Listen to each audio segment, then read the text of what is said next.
So today I created two birthday cards for my grandpa who is turning 80 years old this year. Such a huge milestone, and I'll talk a little bit about him in today's video because he really is the sweetest person in the world, and he's one of my biggest supporters. He watches all of my videos.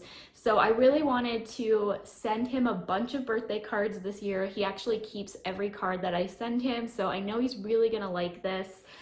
So I decided to use the Not Too Shabby Valentine kit that came out earlier in January, and I do have an unboxing of the kit if you want to check it out, but today I'm going to focus on one of the stamp sets from the kit called Sprinkled with Love. It's great for Valentine's Day, but as you can see, I created two really cute birthday cards, and I tried to keep these masculine. However, they're rainbow. My grandpa really likes every color. His favorite color is blue, so you can see in both cards there is a strong presence of blue. But I did want to add some more color in, and there is some sequins, but they're more of like a metallic sequin, so I don't think they're like too girly. I know we all struggle with masculine cards, but I think these are more like, I would say, gender neutral, and I think he'll really like these. I don't think I've ever sent him a slimline. So yeah, I'll go ahead and show you guys how these cards came together. Everything I used will be linked down below. If you haven't yet already, please subscribe to my channel and hit that notification bell so you're notified when I post my next video. As mentioned, the stamp set that I'm going to be featuring today is called Sprinkled with Love. It is by Not Too Shabby. Jamie does sell this stamp set separately, and it's also included in the new Valentine box kit. I will have the unboxing listed on the eye that you can click over to if you want to see everything that's in the kit. It comes with stamps, stickers, pattern papers. I'll actually use one pattern paper from that kit for my second card. And it's a really good value, so I suggest checking that out if you really like this stamp set. And like I said, will also have the individual stamp listed. Jamie did say that the boxes are running low, so if you are interested, I would definitely pick it up sooner rather than later. So I will show you how I colored up each treat from the stamp set. For the frosting on the cupcake, I went with two different color methods, I guess. So this first cupcake I'm starting with my blue markers, which are B28, B24, and B52, and then I'm going to blend them with some green markers. So when the blue and the green mix, you'll get like a pretty turquoise color.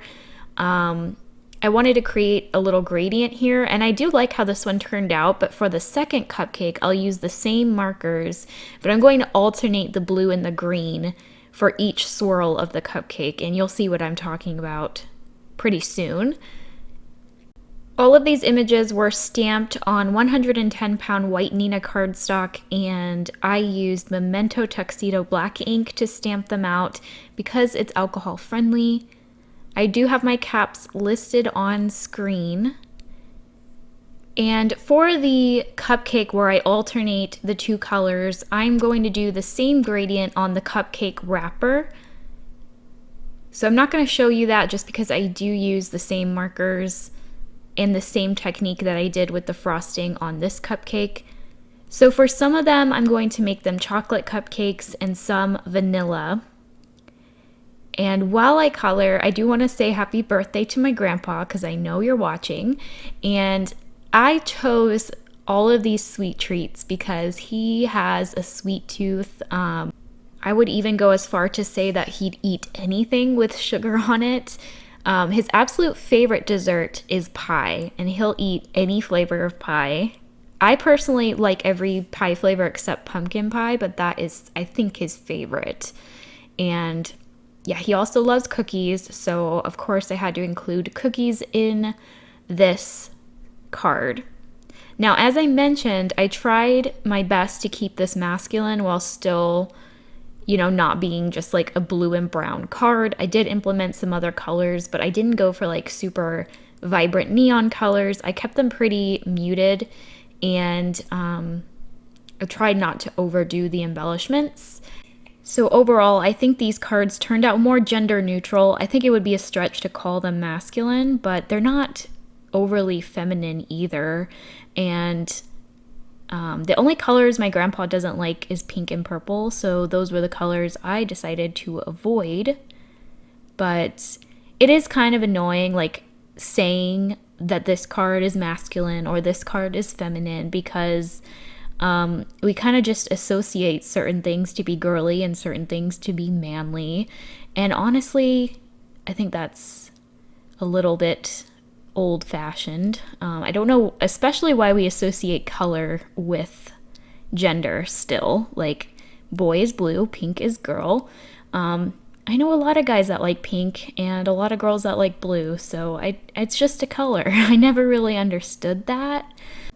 But anyway, off topic, I am going to go over the sprinkles on this macaron with my white gel pen, and I'll also add some highlights to the filling. I love macarons. They're some of my favorite treats. They're apparently very hard to make. Again, off topic, I did want to squeeze in one little memory of my grandpa and I. Well, a couple small ones. The one that I remember from very long ago, from when I was like 3 or 4 years old, was that he would always take me to the zoo. My parents had a membership for the Houston Zoo, and he would take me like every weekend, and he always put me on his shoulders so that I could see everything. And we have so many pictures of him doing that, and I really don't remember anything past like kindergarten, but that is the only memory I remember. Is anyone else like that? I don't know. I don't remember a thing past like 5th grade, really. If you were to ask me about someone I knew in 5th grade, I would not remember, honestly, unless I'm still friends with them now. Anyway, another memory that I can very distinctly remember is when he turned 70. My parents took he and my brother and I on an Alaskan cruise, which to this day is one of my most favorite vacations. And prior, my grandpa had never traveled anywhere. He'd been to like a couple states in the US, but never as far as Alaska. And so we always just talk about that, especially the whale watching.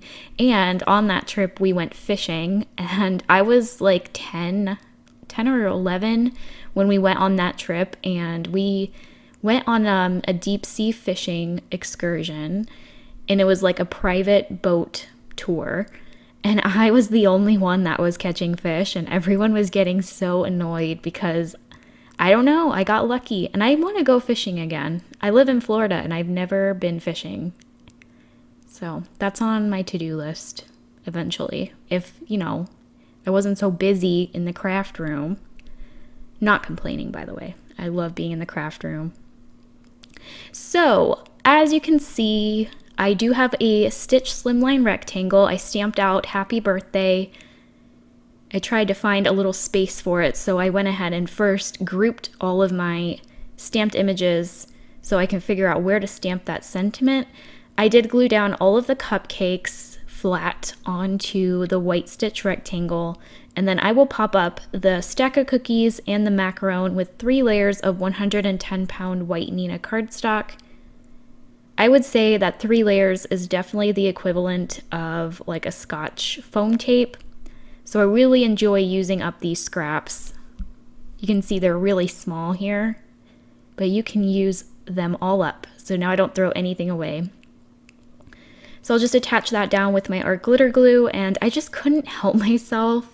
I thought just the white gel pen would be enough, but I had to add a couple sequins. I chose like more of the silver metallic sequin, and I just scattered a few of those above the cupcakes and cookies, and I really like how that turned out. So I'll go ahead, I did matte that on black cardstock, and then I will glue it onto my slimline card base. All of my slimlines are 8 3/4 by 3 3/4. And then that will complete card number 1. For card 2, I do apologize. I forgot to hit the record button at the last half of the card making process, but I'll show you what I have, and then I'll show you the end result because it's a very simple design. So if you remember from the beginning, I did not color the wrappers of the cupcake. And that is because for one of the cards, I wanted to paper piece the wrapper. So I am stamping it out onto some pattern paper that came in that Valentine box kit. I'll just fussy cut that out with my honeybee scissors. And once that is fussy cut out, I'll go ahead and go around the edges with my N8 Copic marker. And that's just going to make sure that everything looks clean.